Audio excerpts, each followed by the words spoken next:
ഗുരുർബ്രഹ്മാ ഗുരുർവിഷ്ണുഃ ഗുരുർദേവോ മഹേശ്വരഃ ഗുരുസാക്ഷാത് പരം ബ്രഹ്മ തസ്മൈ ശ്രീ ഗുരവേ നമഃ.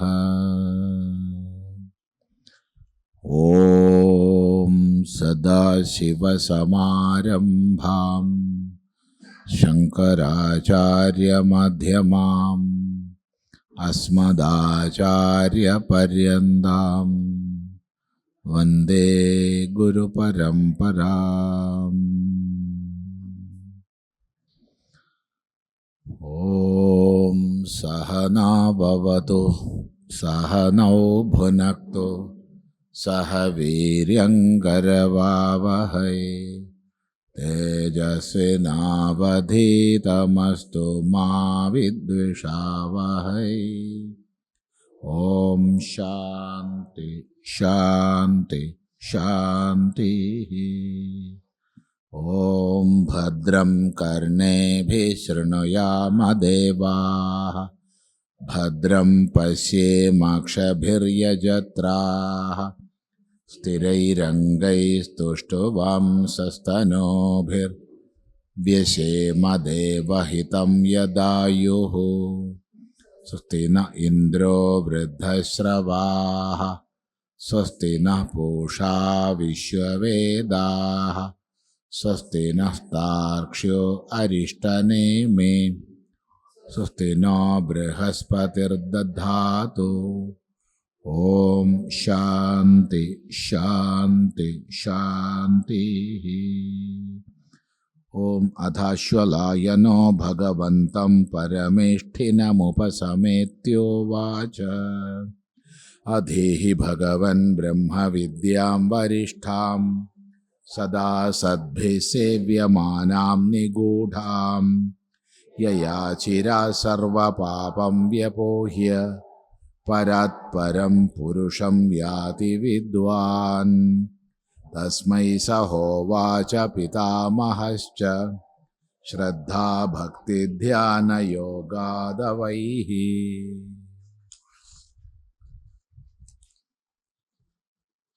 ഇവിടെ അധീഹി ബ്രഹ്മവിദ്യാം എന്നതാണ് പ്രാർത്ഥന. ആ ബ്രഹ്മവിദ്യം എന്നുള്ളതിൻ്റെ വിശേഷണമായിട്ടാണ് വരിഷ്ഠാം സദ്ഭിഹി സദാ സേവ്യമാനാം നിഗൂഢാം എന്നതൊക്കെയുള്ള അതൊക്കെ നമ്മൾ വിശദമായി ചിന്തിച്ചു എന്നില്ല.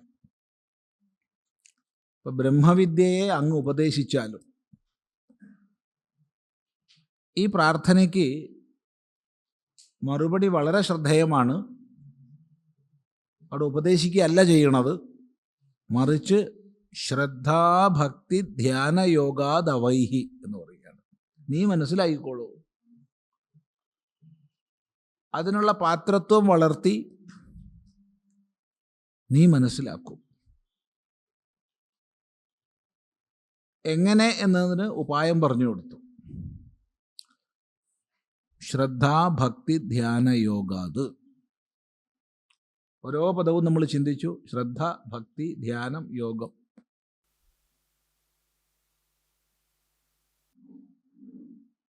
ഇവിടെ ശ്രദ്ധിക്കേണ്ടത് എന്തെങ്കിലും ചെയ്ത് നേടേണ്ടതല്ല ബ്രഹ്മവിദ്യ. അപ്പം പിന്നെ ശ്രദ്ധ, ഭക്തി, ധ്യാന യോഗങ്ങളൊക്കെ പറഞ്ഞതോ അവയിലൂടെ അവിദ്യ ആവരണങ്ങൾ നീങ്ങുമ്പോൾ സ്വതസിദ്ധമായത് പ്രകാശിക്കും. അതുകൊണ്ടാണ് നീ അറിഞ്ഞോളൂ എന്ന് പറഞ്ഞത്. ഇത് വളരെ ശ്രദ്ധിക്കേണ്ടതാണ്.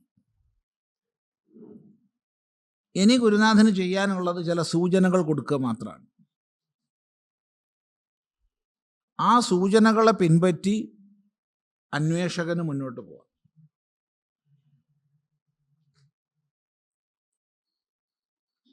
വൈദിക കർമ്മകാണ്ഡത്തിൽ നിന്ന്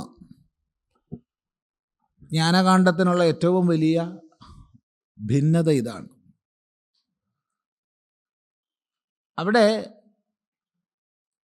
ഇന്ന ക്രിയ,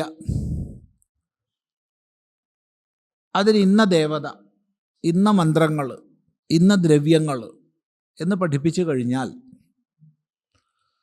പിന്നെ അത് ചെയ്ത് നേടേണ്ടതാണ്, കൃതിസാധ്യമാണ്.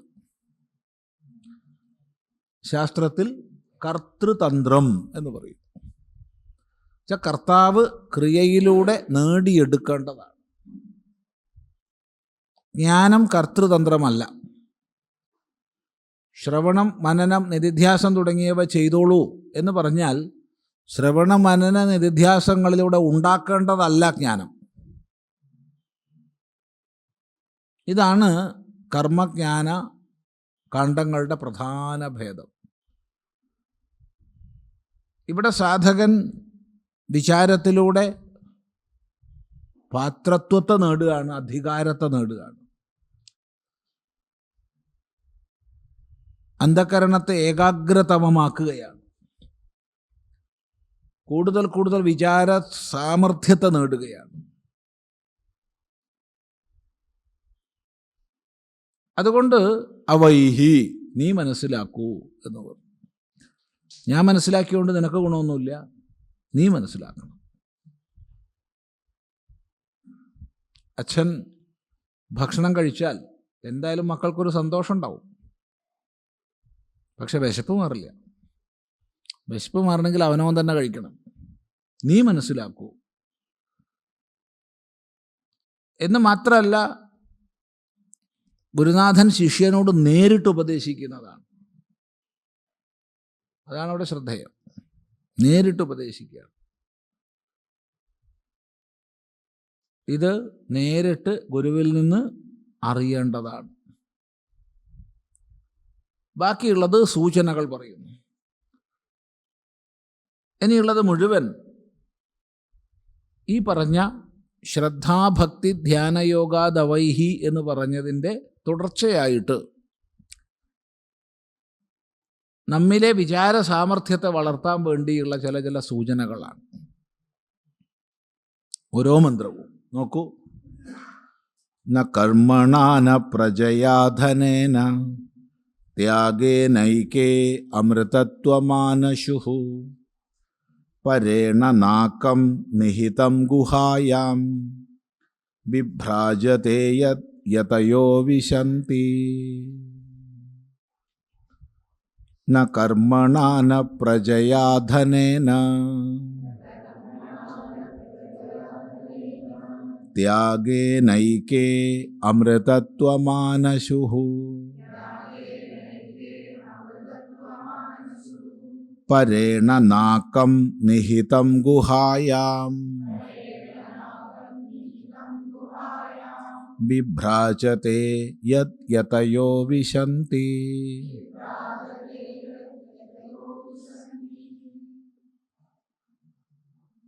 അപ്പോൾ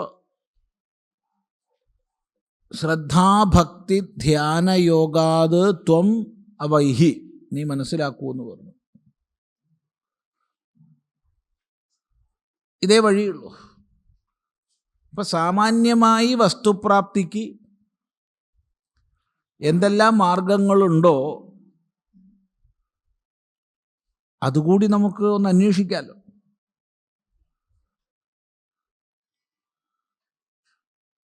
സാമാന്യമായിട്ട് ക്രിയകളെ ചെയ്ത് ആ ക്രിയകളിലൂടെ വ്യത്യസ്ത ഫലങ്ങളെ അഥവാ കർമ്മങ്ങളെ നമ്മൾ നേടിയെടുക്കും.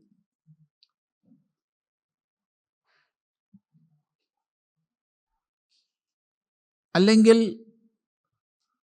ലോകത്തിൽ പല കാര്യങ്ങളും സന്താനത്തെ കൊണ്ട് നേടിയെടുക്കാൻ പറ്റും.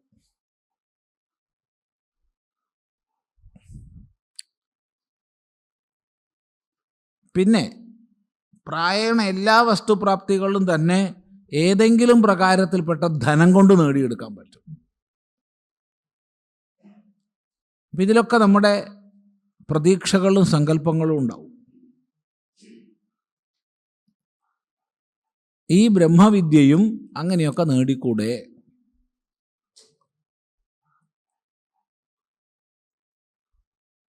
അസാധ്യമാണ്. അപ്പം സാമാന്യമായി വസ്തുപ്രാപ്തിക്കുള്ള മാർഗങ്ങൾ എപ്പോഴും മനുഷ്യരാണ് നമ്മളൊക്കെ. അപ്പം നമ്മൾ കൊച്ചുനാൾ തൊട്ട്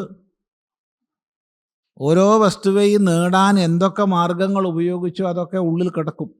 അങ്ങനെയൊക്കെ നേടിക്കൂടെ ബ്രഹ്മവിദ്യ നമുക്ക് തോന്നും. അപ്പം അവയൊന്നും ഇവിടെ സമർത്ഥമല്ല എന്ന് നിഷേധിക്കുകയാണ്. ആദ്യം തന്നെ പറയുന്നത് ഇന്ന കർമ്മണ എന്നാണ്. കർമ്മം കൊണ്ട് സാധ്യമല്ല. ന കർമ്മണ, കർമ്മം കൊണ്ടല്ല. ന പ്രജയാ, പ്രജയെ കൊണ്ടല്ല. ന ധനേന, ധനം കൊണ്ടല്ല. പിന്നെയോ ത്യാഗേന ഏവ, ത്യാഗം കൊണ്ട് മാത്രം. ഏവ അവിടെ ഇല്ല, ഏവ ചേർത്ത് പറഞ്ഞതാണ്. ഏകേ ചിലർ അമൃതത്വം, അമൃതത്വത്തെ ആനശുഹു പ്രാപ്തവന്തഃ, പ്രാപിച്ചവരായിരിക്കുന്നു.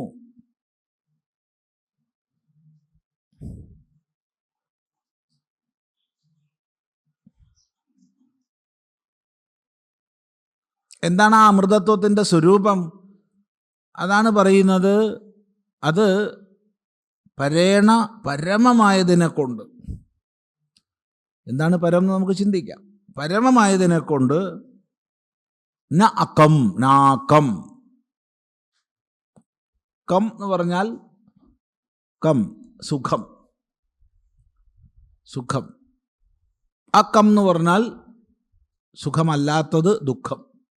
ന അകം എന്ന് പറഞ്ഞാൽ ദുഃഖലേശമില്ലാത്തത്, എന്ന് വെച്ചാൽ ആനന്ദം. രണ്ട് നിഷേധത്തെ ചെയ്യുമ്പോൾ അത് കൂടുതൽ ബലം കൊടുക്കാൻ വേണ്ടിയിട്ടാണ്. അപ്പം ആനന്ദസ്വരൂപം നാക്കം. നാക്കം എന്നുള്ളത് പൊതുവെ വാച്യാർത്ഥത്തിൽ സ്വർഗം എന്നാണ് പറയുക. നാക്കവും നരകവും എന്നൊക്കെ പറഞ്ഞാൽ സ്വർഗവും നരകവും. പക്ഷെ നാക്കം എന്നുള്ളതിന് ഇവിടെ സ്വർഗം എന്ന് അർത്ഥം എടുക്കേണ്ട ആവശ്യമില്ല. പരമമായ സുഖം, ആനന്ദം. അതെവിടെയാ? ഗുഹായാം നിഹിതം, ഗുഹയ്ക്കുള്ളിൽ നിഹിതമായത്. അതിനെയാണ് യാതൊന്ന്, യാതൊരു നാക്കമുണ്ടോ, യാതൊരു ആനന്ദമുണ്ടോ അത് യതയഃ വിശന്തി. യതയഃ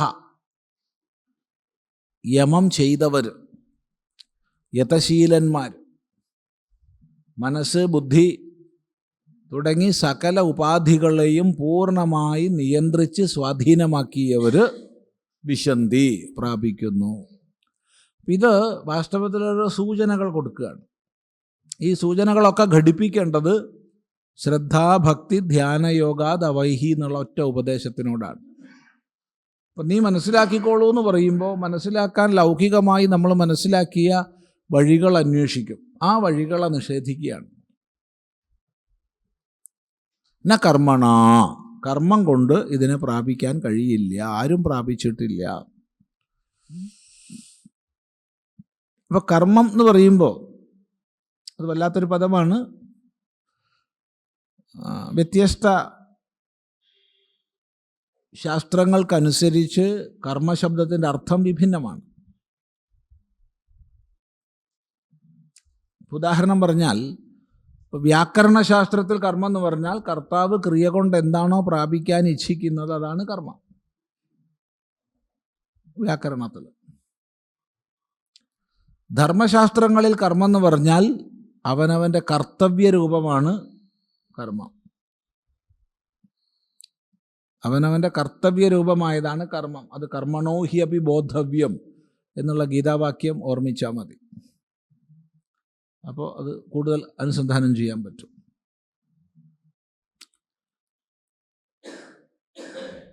സാമാന്യമായിട്ട് മനുഷ്യൻ്റെ ക്രിയാവ്യാപാരമാണ് കർമ്മം. സാമാന്യമായിട്ട് ഒരു ക്രിയാവ്യാപാരം. അത് മുകളിലേക്ക് ശക്തി കൊടുക്കുക, താഴേക്ക് ശക്തി കൊടുക്കുക, ചുരുങ്ങുക, പ്രസരിക്കുക. പിന്നെ സഞ്ചരിക്കുക. ഇങ്ങനെ 5 പ്രകാരമായിട്ട് കർമ്മങ്ങളെ വിഭജിച്ച് പറഞ്ഞു തരും വൈശേഷിക ദർശനത്തിൽ. ഉത്ക്ഷേപണ, അപക്ഷേപണ, ആകുഞ്ചന, പ്രസാരണ, ഗമനങ്ങൾ. അത് നമ്മുടെ ശരീരം ഉപയോഗിച്ച് നമ്മൾ ചെയ്യുന്ന ക്രിയാരൂപങ്ങളാണ്. അത് ഇത്രയേ ഉള്ളൂ, 5 ഉള്ളൂ. ആറാമതൊന്നുമില്ല ശരീരം ഉപയോഗിച്ചിട്ട്.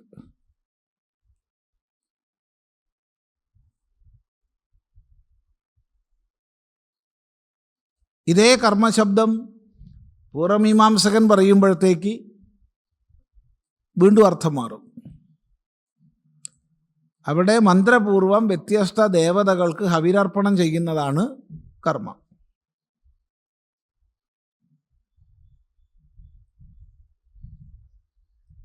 ഇങ്ങോട്ടൊന്നും പോവാതെ നമ്മൾ ലൗകികമായ ദൃഷ്ടിയിൽ നോക്കുമ്പോൾ ക്രിയാവിശേഷങ്ങളാണ് കർമ്മം. അതെടുത്താൽ മതി. ഇവിടെ അത് മതി. ഇപ്പം ക്രിയാവിശേഷങ്ങൾ എന്തിനൊക്കെയാണ് നമ്മൾ ചെയ്യുക എന്ന് ചോദിച്ചാൽ, പുതുതായിട്ട് എന്തിനെയെങ്കിലും ഉത്പാദിപ്പിക്കണമെങ്കിലോ ദേശം കൊണ്ടോ കാലം കൊണ്ടോ ദൂരെയുള്ളതിനെ നേടിയെടുക്കണമെങ്കിലോ എന്തെങ്കിലും ഒന്നിൽ ഒരു വികാരം ജനിപ്പിക്കണമെങ്കിലോ എന്തിനെങ്കിലും സംസ്കരിക്കണമെങ്കിലോ ഒക്കെയാണ് നമ്മൾ കർമ്മം ചെയ്യുക, അല്ലേ? ഒന്ന് ആലോചിച്ച് നോക്കുക. നമ്മൾ ചെയ്യുന്ന കർമ്മങ്ങൾ, മൊത്തം കർമ്മങ്ങൾ ആലോചിച്ച് നോക്കൂ. ലൗകികമായി നമ്മൾ ചെയ്യുന്നത് ആയിരക്കണക്കിന് ജോലികൾ നമ്മൾ ചെയ്യുന്നുണ്ട്, ആയിരക്കണക്കിന്. പക്ഷെ എല്ലാം ഈ പറഞ്ഞ പട്ടികയിൽ വരും. ഒന്നുകിൽ എന്തെങ്കിലും വികാരം ജനിപ്പിക്കാനായിരിക്കും, അല്ലെങ്കിൽ പുതുതായിട്ട് എന്തിനെങ്കിലും ഉത്പാദിപ്പിക്കാനായിരിക്കും, അല്ലെങ്കിൽ എന്തിനെങ്കിലും സംസ്കരിക്കാനായിരിക്കും, അല്ലെങ്കിൽ ദേശത്തിനോ കാലത്തിനോ അനുസരിച്ച് ദൂരെയുള്ളതിനെ നേടാനായിരിക്കും. അല്ലാതെ വല്ല കർമ്മം അറിയുമെന്ന് ആരെങ്കിലും ഒന്ന് ആലോചിച്ച് നോക്കൂ. ഇത്രയേ ഉള്ളൂ. ഉത്പാദ്യം, ആപ്യം, വികാര്യം, സംസ്കാര്യം. ഇതാണ് കർമ്മങ്ങൾ.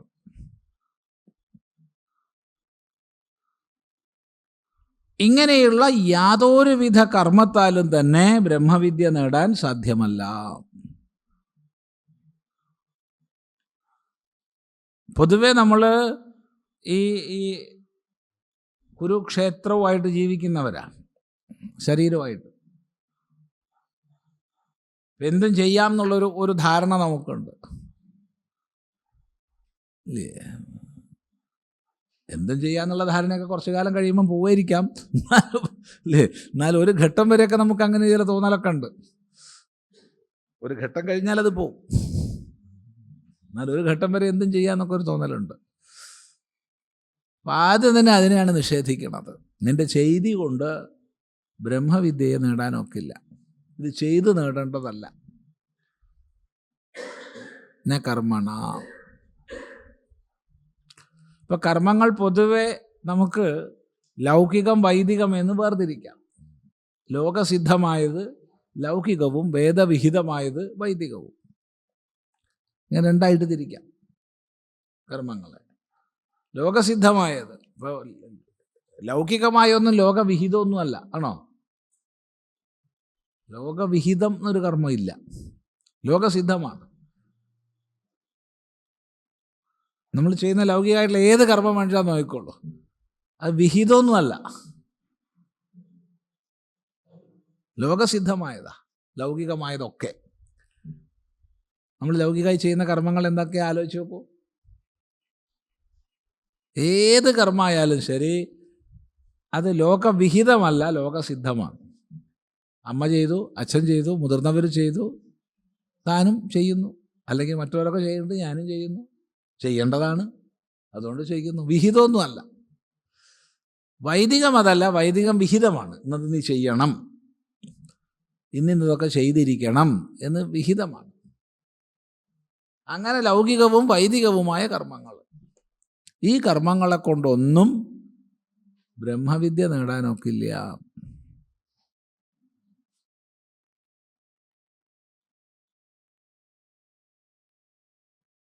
രണ്ടാമത് പറയുകയാണ്, ന പ്രജയാ. പ്രജയെ കൊണ്ട് നേടാനൊക്കില്ല. പ്രജ സന്താനമാണ്. പ്രജാശബ്ദത്തിന് അനേക അർത്ഥങ്ങളുണ്ട്. ജനിക്കുന്നവരെയൊക്കെ പ്രജ എന്ന് പറയാം. നമ്മളൊക്കെ പ്രജകളാണ്, നമ്മളൊക്കെ ജനിച്ചവരാണ്, ജനിച്ചവരൊക്കെ പ്രജകളാണ്. ജനിച്ചതാരോ അവരൊക്കെ പ്രജയാണ്. എങ്കിൽ ഇവിടെ പ്രജയ്ക്ക് സന്താനം എന്നർത്ഥം. അത് ബൃഹദാരണ്യകത്തിൽ ഒരു സന്ദർഭത്തിൽ ഒരാൾ ആഗ്രഹിക്കുകയാണ്, പുത്രോ മേ സ്യാത്, എനിക്കൊരു മകൻ ഉണ്ടാവണേ എന്നാഗ്രഹിച്ചു. മകൻ എന്ന് പറഞ്ഞാൽ മകനും മകളൊക്കെ ആവാം, എന്തായാലും കുട്ടി ഉണ്ടാവണം എന്ന് ആഗ്രഹിച്ചു. പുത്രോ മേ സ്യാത്, കുട്ടി ഉണ്ടായാൽ നന്ന്. എന്തിനാ കുട്ടി ഉണ്ടാവണേ?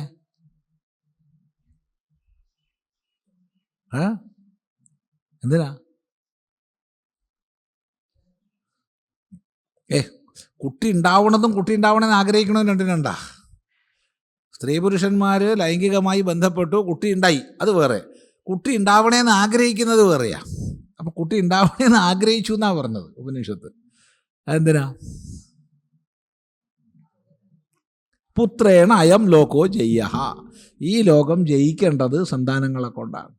ഈ ലോകത്തിന് അപ്പുറത്ത് സന്താനത്തെ കൊണ്ട് ഒരു കാര്യമില്ല.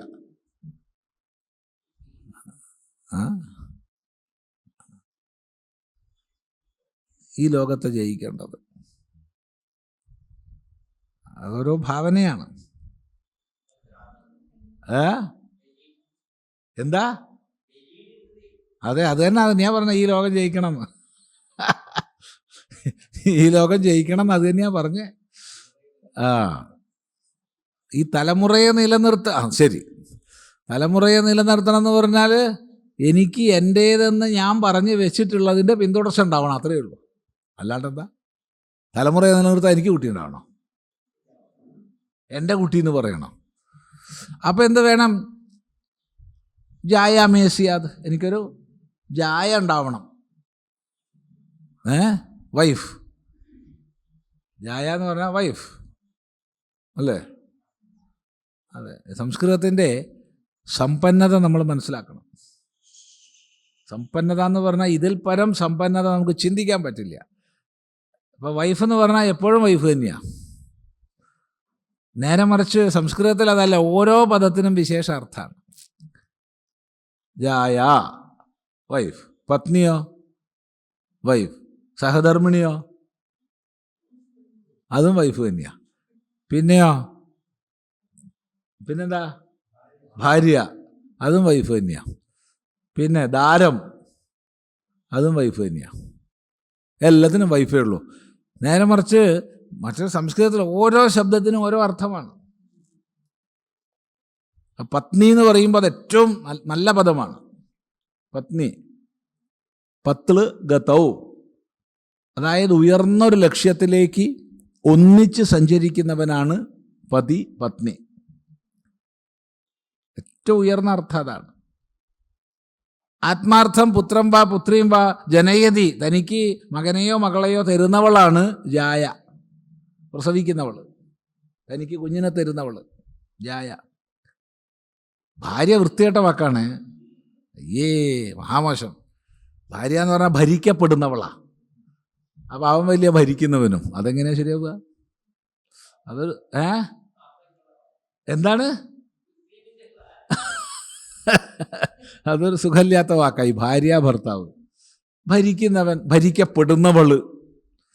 ആരാ ഭരിക്കണം ആരാ ഭരിക്കപ്പെടണമെന്നൊക്കെ വീട്ടിൽ പോയി നോക്കിയാലേ അറിയുള്ളൂ, അല്ലാണ്ട് മനസ്സിലാവില്ല. വെറുതെ പറയുക എന്നല്ലാണ്ട് എന്താ? ഭരിക്കുക, ഭരിക്കപ്പെടുക. ആരെ ഭരിക്കണം? നമുക്ക് വേറെ ആളെ ഭരിക്കാൻ പറ്റുമോ? പറ്റില്ല. അതൊരു വൃത്തികെട്ട പദാ. അതിനും വൈഫ് തന്നെയാണ്. പിന്നെ സഹധർമ്മിണിയാ, നല്ല വാക്കാ സഹധർമ്മിണി. സഹധർമ്മി, ഒന്നിച്ച് ധർമാചരണം ചെയ്യുന്നവനും ചെയ്യുന്നവളും, അത് നല്ല വാക്കുകളാണ്. ഇനിയൊരു വാക്കുണ്ട്, അതിൻ്റെ ശരിക്കുള്ള താത്പര്യാർത്ഥം എങ്ങനെ വന്നു എന്നൊന്നും എനിക്കറിയില്ല കേട്ടോ. ദാരം എന്ന് പറഞ്ഞാൽ ശരിക്ക് പറഞ്ഞാൽ ഈ തുളയ്ക്കുക എന്നാണ്. അപ്പം തുളയ്ക്കുന്നവൾ, അതെന്താ അപ്പോൾ ഇതിൻ്റെ അർത്ഥം എങ്ങനെയാണ് വരിക എന്നറിയില്ല. പക്ഷെ അത് നപുംസകലിംഗത്തിലാണത്, അതൊരു വിശേഷമാണ്. അർത്ഥം പത്നി എന്നാണെങ്കിലും പത്നി എപ്പോഴും സ്ത്രീലിംഗത്തിലേ വരാൻ പാടുള്ളൂ, പക്ഷെ പദം നപുംസകലിംഗത്തിലാണ്. എന്തുകൊണ്ടാണെന്നറിയില്ല. അത് ഈ തുളയ്ക്കൽ എന്താണെന്നും സത്യം പറഞ്ഞാൽ എനിക്കറിയില്ല കേട്ടോ. ഇനിയിപ്പോൾ അതൊന്ന് നമ്മൾ ആ പരിപാടിക്ക് പോയിട്ടില്ല, അതുകൊണ്ടാണ്. അത് കഴിച്ചവർക്കേ അറിയുള്ളൂ. കല്യാണം കഴിച്ചവർക്കേ അറിയുള്ളൂ, അല്ലാത്തവർക്ക് അറിയില്ല എത്ര ഉപദ്രവമുണ്ട് എങ്ങനെയാണ് എന്നൊക്കെ ഉള്ളത്. അങ്ങനെ പല പദങ്ങളുണ്ട് സംസ്കൃതത്തിൽ. ഇത് ഒരു വാക്കിന് പത്നിക്ക് മാത്രമല്ല, പതിക്ക് എത്ര വാക്കുകളാ, വെള്ളത്തിന് എത്ര വാക്കുകളാ, അഗ്നിക്ക് എത്ര വാക്കുകളാ, ഭൂമിക്ക് എത്ര വാക്കുകളാ. സമ്പന്നമാണ് സംസ്കൃതം, സമ്പന്നമാണ്. നമ്മളൊന്ന് നമ്മളെ മക്കൾക്കോ അടുത്ത തലമുറയ്ക്കോ ഒന്ന് പരിചയപ്പെടുത്തണം ഈ ഒരു സമ്പന്നത. അതെ, സാഹചര്യം അനുസരിച്ച് അർത്ഥം മാറുന്ന അനേക പദങ്ങളാൽ സമ്പന്നമാണ് സംസ്കൃതമെന്ന് നമ്മൾ നമ്മുടെ അടുത്ത തലമുറയെ ഒന്ന് പരിചയപ്പെടുത്തി കൊടുക്കണം. ഇരിക്കട്ടെ, വിഷയത്തിലേക്ക് വരാം.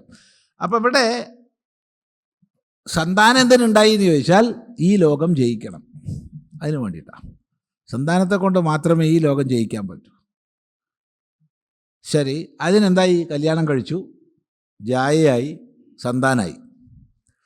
അപ്പോഴാലോചിച്ചു, ഈ ലോകം മതിയോ?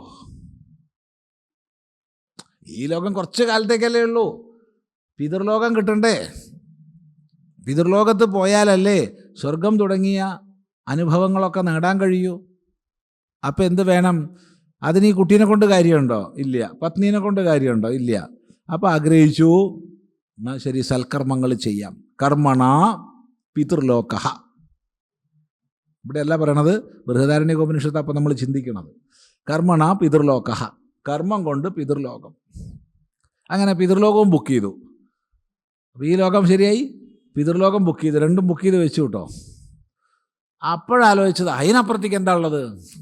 അതിനപ്പുറത്തേക്ക് ദേവലോകം, ബ്രഹ്മലോക പര്യന്തമുള്ള ദേവലോകങ്ങളുണ്ട്. അത് ഈ കർമ്മം കൊണ്ട് സാധിക്കുമോ? ഏയ്. അപ്പം അതിനേക്കുള്ള വഴി എന്താ? വിദ്യയാ ദേവലോക. സൂക്ഷ്മ ഉപാസനകളിലൂടെ മാത്രമേ ദേവലോകം പ്രാപിക്കാൻ കഴിയൂ. അങ്ങനെ ഈ ലോകം, പരലോകം, ദേവലോകം തുടങ്ങിയ 3 ലോകങ്ങളും സമ്പാദിച്ചു വെച്ചു എന്ന് വിചാരിക്കുക. അപ്പോഴാ ഒരു ചിന്ത വരുന്നത്. നമ്മൾ എന്തെങ്കിലും ഒന്ന് കിട്ടണവരെ കിട്ടാൻ വേണ്ടി പരിശ്രമിക്കും. കിട്ടി നോക്കുമ്പോഴാണ് ഇതെന്തിനാപ്പം അതൊന്ന് ആലോചിക്കുക, അല്ലേ? പൊതുവെ അങ്ങനെയല്ല.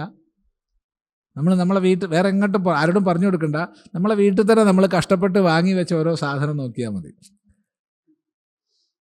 അന്ന് വളരെ ആവശ്യം തോന്നി ഓൺലൈനായിട്ട് അപേക്ഷിച്ച് വരുത്തി ചില്ലാനൊക്കെ കൊടുത്ത്, അല്ലെങ്കിൽ അവൻ്റെ അടുത്ത് മേടിച്ച് വളരെ കഷ്ടപ്പെട്ട് നേടിയെടുത്ത് ഒരു ദിവസം 2 ദിവസം കഴിഞ്ഞു. ഇപ്പോൾ തിരിഞ്ഞു നോക്കുമ്പോൾ എന്തിനായിരുന്നു അത് മേടിച്ചത്? എന്നാൽ പിന്നെ ആദ്യം ആലോചിച്ചാൽ അത്രയും ചില്ലാനം മുടക്കണ്ടായിരുന്നു. ആലോചിച്ച് നോക്കും. അപ്പോൾ ഇത് തിരിഞ്ഞു നോക്കിയപ്പോൾ ഇയാൾക്ക് തോന്നുക, കിം പ്രജയാ കരിഷ്യാമഹ, ഈ സന്താനത്തെ കൊണ്ട് ഞാനെന്ത് ചെയ്യും? യേഷാ അയം ന ലോകഃ യേഷാ നോയം ലോകഃ. ഈ ലോകം സന്താനത്തെ കൊണ്ട് കിട്ടില്ലല്ലോ. ഏത് ലോകം? ആത്മലോകം. ആത്മലോകം ഇതിനെ കൊണ്ട് കിട്ടില്ലല്ലോ. അപ്പം ഇതിനെ കൊണ്ട് സന്താനത്തെ നിഷേധിച്ചത് കൊണ്ട് ഈ ലോകം, പിതൃലോകം, ദേവലോകം 3 ലോകങ്ങളും നിഷേധിക്കപ്പെട്ടതായി. അപ്പം 3 ലോകത്തിനുള്ള ഉപാധികളും ഉപേക്ഷിക്കപ്പെട്ടതായി. അങ്ങനെ അയാൾ സന്യസിക്കുന്നു എന്ന് ഉപനിഷത്ത് പറയും. തേഭ്യോ വിദ്ധായ പ്രവ്രജന്തി, അവയിൽ നിന്നൊക്കെ ഉയർന്നിട്ട് സന്യസിക്കുന്നു എന്ന് പറയും. പക്ഷെ തിരിച്ചറിവ് വന്നപ്പോൾ അയാൾ സന്യസിച്ചു, അത്രയേ ഉള്ളൂ. ഇവിടെ ആ തിരിച്ചറിവാണ് നൽകുന്നത്. ന പ്രജയാ. അപ്പോൾ പ്രജയെ കൊണ്ടെന്ന് പറഞ്ഞാൽ കേവലം പ്രജ മാത്രമല്ല അർത്ഥമാക്കുന്നത്, പ്രജയും കർമ്മവും ഉപാസനയും ഒക്കെ അർത്ഥമാക്കുന്നു. ന പ്രജയാ. പിന്നെ ഉള്ളത് ധനമാണ്. ധനം കൊണ്ട് നമുക്കെല്ലാം നേടാം എന്ന് നമ്മൾ വിചാരിക്കുന്നുണ്ട്. ന ധനേന, ധനം കൊണ്ടും ബ്രഹ്മവിദ്യ സാധ്യമല്ല.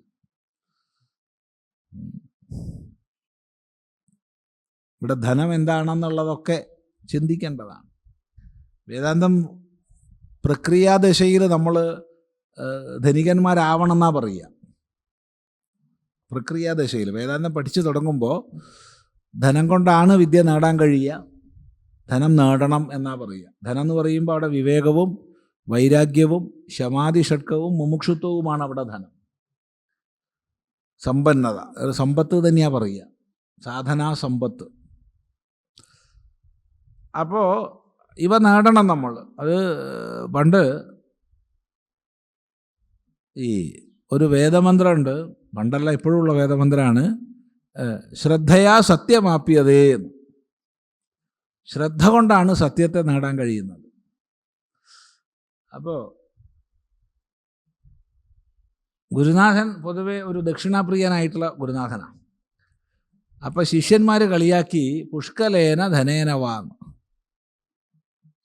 മനസ്സിലായില്ല? ഗുരുനാഥൻ പറഞ്ഞു ശ്രദ്ധയാ സത്യമാപ്പിയതേ, ശ്രദ്ധ കൊണ്ട് സത്യത്തെ നേടാൻ കഴിയും. അപ്പോൾ ശിഷ്യന്മാർക്ക് എന്തറിയാം? ഗുരുനാഥൻ ദക്ഷിണാപ്രിയനായിട്ടുള്ള ഗുരുനാഥനാണ്. അപ്പോൾ ശിഷ്യന്മാർ ഗുരുനാഥനെ കളിയാക്കിക്കൊണ്ട് പറഞ്ഞു പുഷ്കലേന ധനേനവ, വർദ്ധിച്ച ധനം കൊണ്ടും നേടാൻ കഴിയും. വളരെ ശരിയാ. ഗുരുനാഥൻ അവരെ അഭിനന്ദിച്ചു. നിങ്ങൾ പറഞ്ഞ 100% ശരിയാണ്. ധനം കൊണ്ട് മാത്രമേ നേടാൻ കഴിയൂ. ഏതാ ധനം? ഈ പറഞ്ഞ സമ്പത്താണ് സാധനാ സമ്പത്ത്. അതുകൊണ്ട് ധനികരാവാനാണ് വേദാന്തത്തിൻ്റെ പ്രാഥമിക തലത്തിൽ പറഞ്ഞു തരിക. അധികാരി നിരൂപണം ചെയ്യുമ്പോൾ ആരാണ് അധികാരി? സാധനാ സമ്പത്തുക്കൾ ഉള്ളവരാണ്. സമ്പത്ത് എന്ന് തന്നെയാണ് പറയുക. ആ സാധനാ സമ്പത്തുക്കൾ നിത്യാനിത്യ വിവേകം, ഇഹാമുത്രാർത്ഥ ഫലഭോഗ വിരാഗം, ശമാധി ഷഡ്കം, മുമുക്ഷുത്വം എന്നിങ്ങനെ 9 എണ്ണം. 9 ഇല്ലല്ലോ. അതാണ് ശമാധി ഷഡ്കം, ശമം തുടങ്ങി 6 എണ്ണം, 9. ഈ 9 എണ്ണമാണ് സമ്പത്ത്. ഈ ധനം നല്ലോണം ഉണ്ടാവണം. ഇത് പ്രക്രിയാദശയിൽ പറഞ്ഞിട്ട് കുറച്ച് കഴിഞ്ഞിട്ട് പറഞ്ഞു തരും ഇതൊക്കെ ഉണ്ടായത് കൊണ്ട് ജ്ഞാനം നേടുമോ? ഇല്ല. ജ്ഞാനപ്രാപ്തിക്കുള്ള അധികാരമേ ഉള്ളൂ, നേടേണ്ട വസ്തുവല്ല. ന ധനേന, ധനം കൊണ്ട് നേടാൻ കഴിയില്ല.